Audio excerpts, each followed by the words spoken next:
Shalom. All praises, glory, and honor unto Yahweh, by Hashem, Yahushai, by Hashem, Kakodash. Double honor to the apostles and elders, the great millstone that rule well through the scriptures. Peace and hopeful elect. All right, Salakia. This lesson will be about Adam and Eve being naked. All right, what does it mean going to the scriptures and making it plain upon tables? Because I'm going to start off, before I break off into the lesson, I'm going to start off with a couple scriptures, because the Bible is written in it's allegorical, it's in allegories, it's parables, it's metaphors. Everything is not literal. So the average person, when they hear that, they think that Adam and Eve was walking around literally naked, but that's not what it means. So we're gonna prove what it means with the scriptures. So the first scripture I'm gonna give is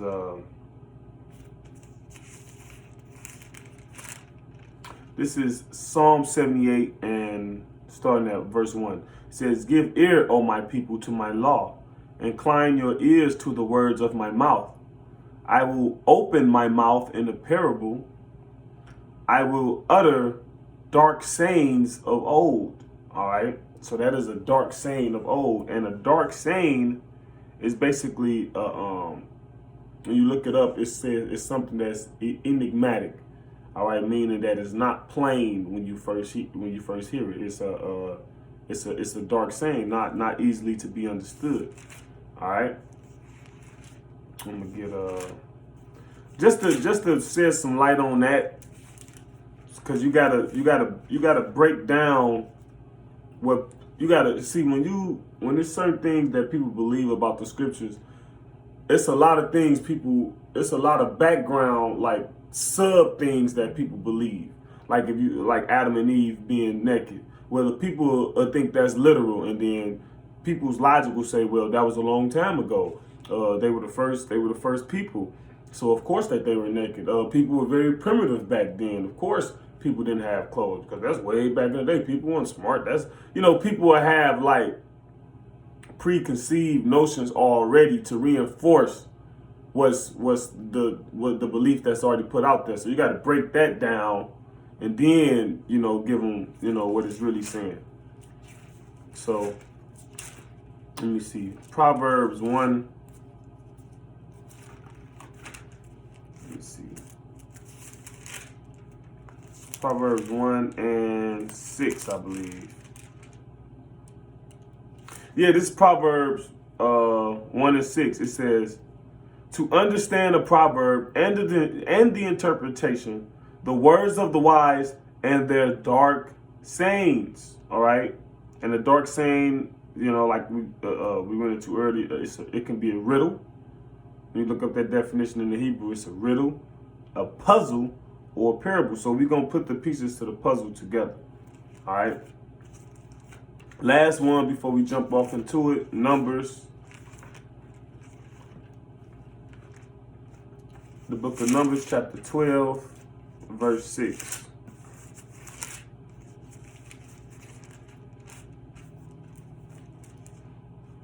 Let me see.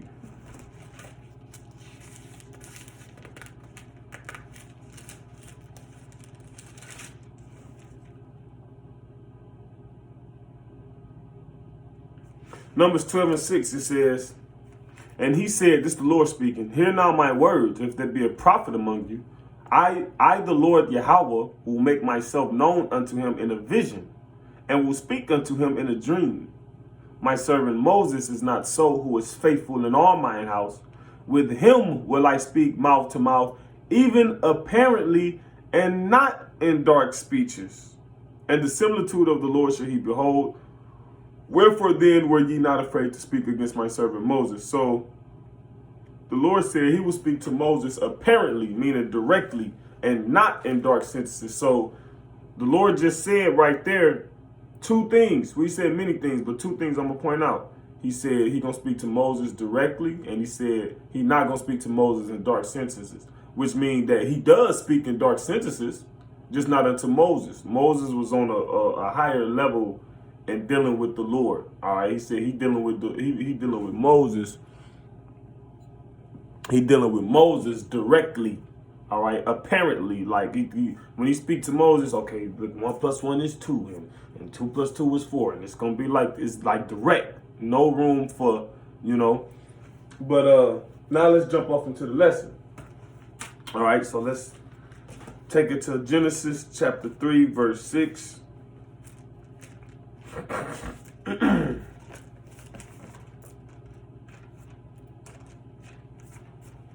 This Genesis 3 and 6, it says, "And when the woman saw that the tree was good for food, and that it was pleasant to the eyes, and a tree to be desired to make one wise, she took of the fruit thereof and did eat, and gave also unto her husband with her, and he did eat."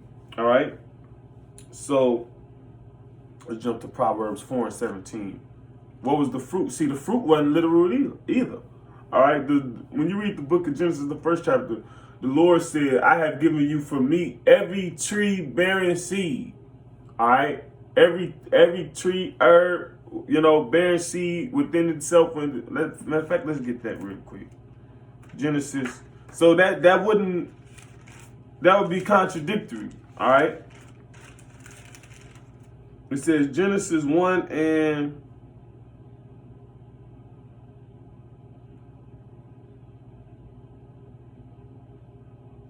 hold on, it wasn't Genesis 1. But that's a good one too.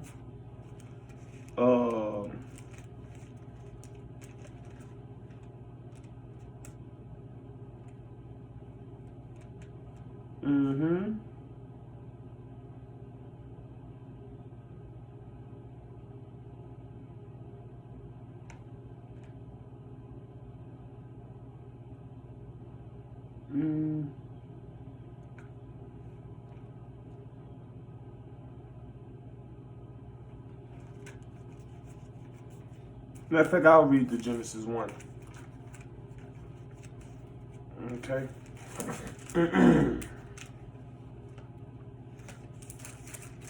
Genesis 1 and 11.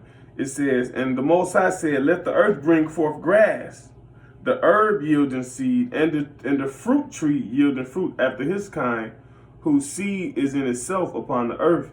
And it was so." So every fruit, apple, orange, anything that got a seed within itself, we can eat that. All right, you got people that's vegetarians, whatever, don't eat fruits, trees, fruits, vegetables, nuts. All right, whatever, we can eat that. All right, it ain't like people growing different vegetables and like, oh, okay, we gonna plant the tree of the knowledge of good and evil. We gonna eat that fruit and we're gonna eat that one and this, that, and the third. And yeah, this one is kind of more, it has a more sour, bitter. No, it ain't like that. All right, because even that within itself is a parable. All right, those trees weren't literal. All right, it just wouldn't make sense. All right, when you take the Bible literal on everything it's talking about. It's not literal on everything it's talking about. Okay. So let's see. Let's get Proverbs 4 and 17.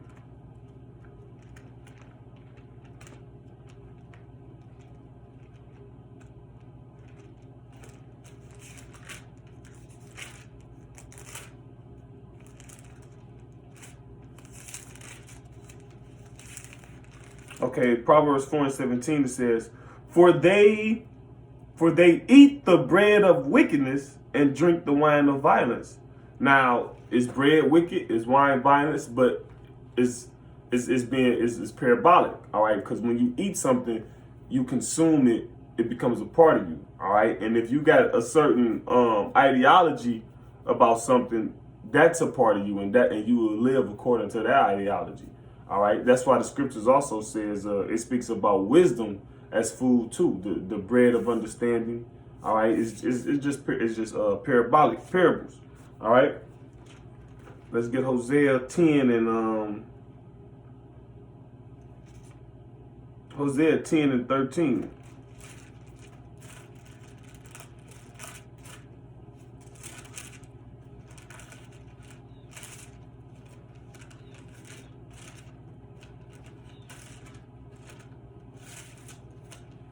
Okay. It says, Ye have plowed wickedness Ye have reaped iniquity, ye have eaten the fruit of lies, because thou didst trust in thy way and the multitude of thy mighty men. Right? You have eaten the fruit of lies. Okay? And that's what Adam and Eve did. They ate the fruit of lies. All right. So now this is let's go back to Genesis and let's read verse 7.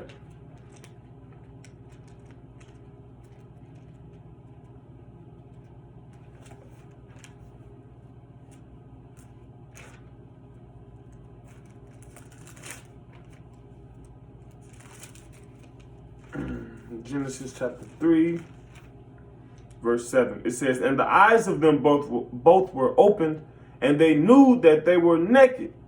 And they sewed fig leaves together and made themselves aprons. Now let's deal with the naked. They knew that they were naked. All right. Revelation 16 and 15. Revelation 16 and 15. These are the words in red, meaning Yahweh Shah said these words. It says, behold, I come as a thief. Blessed is he that watcheth and keepeth his garments, lest he walk naked and see his shame. All right. So naked is basically, it's parabolic for meaning without the truth, without righteousness. All right. Without walking in the ways of the Lord.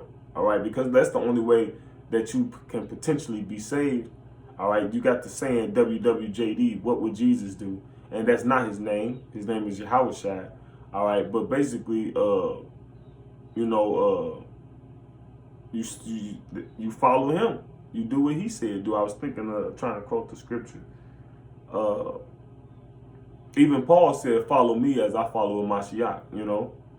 So the Yahweh Shai, the son of the Most High, he did the will of his father. And we are to live like manner, all right, to the best of our ability. And if you're not living like that, then you walking naked, all right.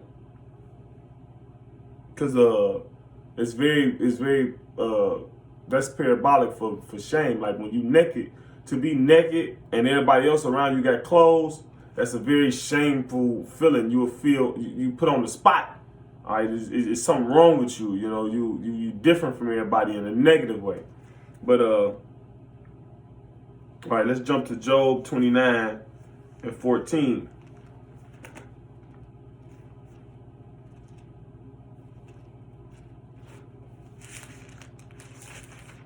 This says, I put on righteousness and it clothed me. My judgment was as a robe and a diadem. See, righteous is in this, understanding, righteousness represents clothing. All right. And what's the opposite of righteousness? Wickedness. What's the opposite of clothing? Nakedness. All right. So let's jump to Isaiah 61 and 10.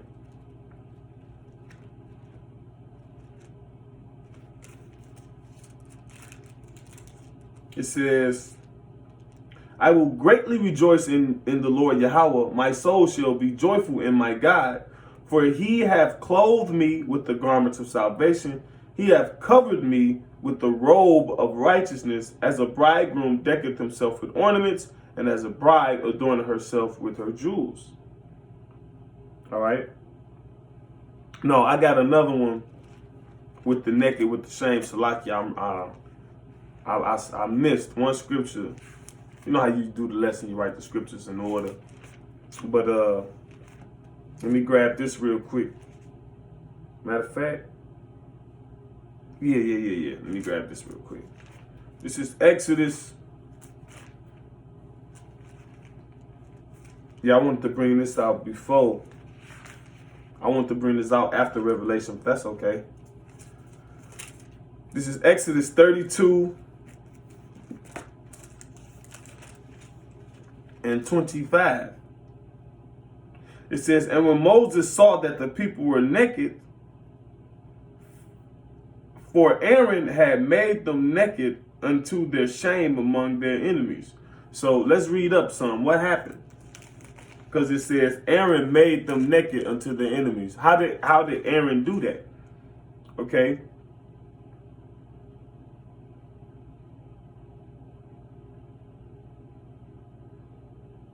This is Exodus 32 and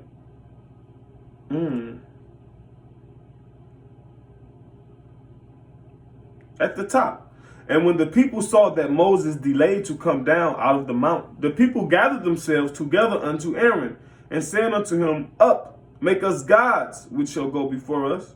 For as for this Moses, the man that brought us up out of the land of Egypt, we wot not what is become of him. And Aaron said unto them, Break off the golden earrings which are in the ears of your wives, of your sons, and of your daughters, and bring them unto me. And all the people brake off the golden earrings which were in their ears, and brought them unto Aaron. And he received them at their hand, and fashioned it with the graven tool, after he had made it a molten calf. And they said, These be thy gods, O Israel, which brought thee up out of the land of Egypt. And when Aaron saw it, he built an altar before it, and Aaron made proclamation and said, Tomorrow is a feast to the Lord Yahweh. And they rose up early on the morrow and offered burnt offerings and brought peace offerings, and the people sat down to eat and to drink and rose up to play. Now see, that's how they became naked. They stopped following the Lord. All right, they got to worshiping other gods. That's how you become naked, when you turn aside from following the Lord. All right. It says, and the Lord said unto Moses, Go get thee down, for thy people which thou broughtest out of the land of Egypt have corrupted themselves. See, they corrupted themselves, all right? They have turned aside quickly out of the way which I commanded them. See, turning from the Lord, turning from what he said do, turning from his commandments, all right? See, the Lord breaking it down. They have made them a molten calf and have worshipped it and have sacrificed thereunto, and said, These be thy gods, O Israel, which have brought thee up out of the land of Egypt. And Yahweh said unto Moses, I have seen this people, and behold, it is a stiff-necked people. Right. So now let's jump to Matthew chapter 22, verses 11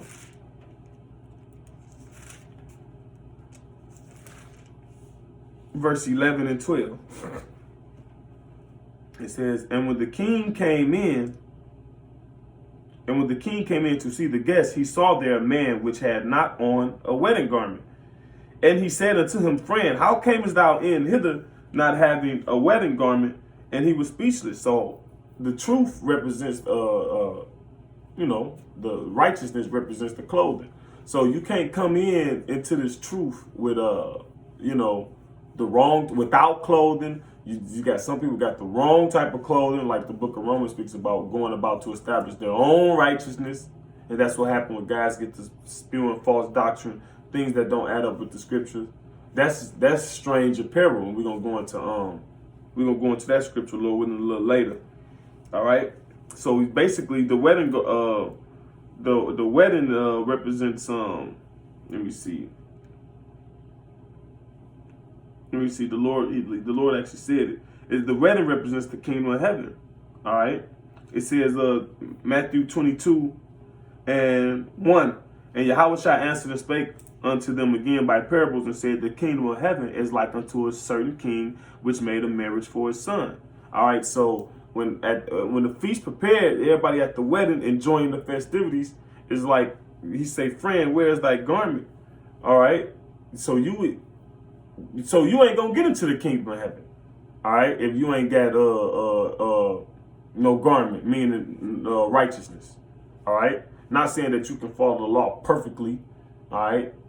Because by the law shall no man be saved. Number one, because you can't keep it, all right? But you do the best you can. To serve the Lord and do what He said do. And on your shortcomings, you'll be covered under the sacrifice of His Son, all right? If you called and endure to the end and sincere and ultimately become the chosen, But it says, I'll read it again, 11. And when the king came in to see the guests, he saw there a man which had not on a wedding garment. And he said unto him, Friend, how camest thou in hither not having a wedding garment? And he was speechless. Then said the king to the servants, Bind him hand and foot and take him away and cast him into outer darkness. There shall be weeping and gnashing of teeth. For many are called, but few are chosen. Right. So you can, if you're not going to be, when the Lord come back, all right, to reward the world, some people gonna get a beneficial reward. Some people gonna get a malevolent reward. Beneficial meaning good, malevolent meaning bad, roughly paraphrasing.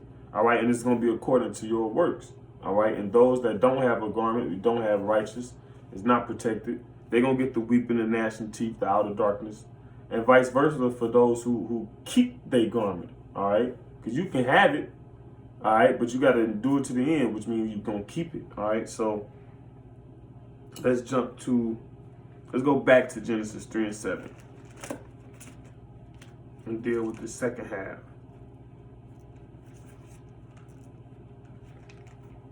It says, Genesis 3 and 7, and the eyes of them both were open, and they knew that they were naked, and they sewed fig leaves together and made themselves aprons. See, they made themselves clothes.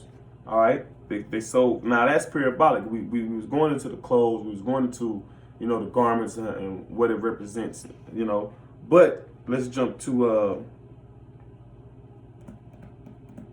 Zephaniah 1 and 8. Okay.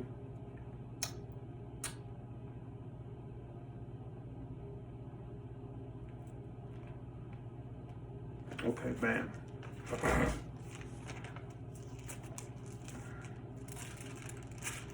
All right, this is the book of Zephaniah, chapter 1, verse 8. It says, and it shall come to pass in the day of Yahweh's sacrifice that I will punish the princes and the king's children and all such as are clothed with strange apparel. Now, apparel is clothing, but he says strange apparel. Now, what is strange? You look up the word strange in the Hebrew, it's nakarya, and it means strange, of another country, foreign. All right, so foreign, like that can go. You got on the information and the knowledge of other nations, because the Lord don't know these other nations. You got our people want to be Buddhists. All right, that's strange apparel because it's foreign. The Lord ain't spoke nothing about no Buddhists. All right, so that concept is foreign. All right, as far as like to the Lord, as far as like he didn't tell you to do that, and it comes from a strange nation, the Moab, those Asians over there. All right, Hindu. All right, same thing with the East Indian. All right, that ideology is foreign. The Lord ain't told us nothing about no Krishna and Vishnu and Shiva. And also that comes from strange people. So if you clothe with that, then you're going to be a part of the punishment. It just said, and it shall come to pass in the day of the Lord's sacrifice that I will punish the princes and the king's children and all such as are clothed with strange apparel. All right. So let's jump to Isaiah 30 and 1.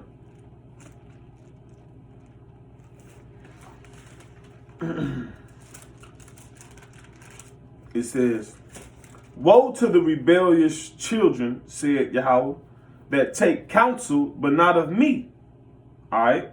And that cover with the covering, but not of my spirit, that they may add sin to sin. So you done took counsel, but not of the Lord. You ain't sought out of the book of the Lord and read. All right. So you taking counsel from other people, or from your own self, or anything outside of the Lord's counsel, and you covering with another covering that's not of his spirit. You clothing yourself with strange apparel. And the scripture said, woe unto them that do that, mean destruction. So you're going to be punished for that. All right. So with that, Lord willing, this lesson was edifying to the hopeful elect. Once again, I want to give all praises to Yahweh Bashim Yahushai and the Bible Ball.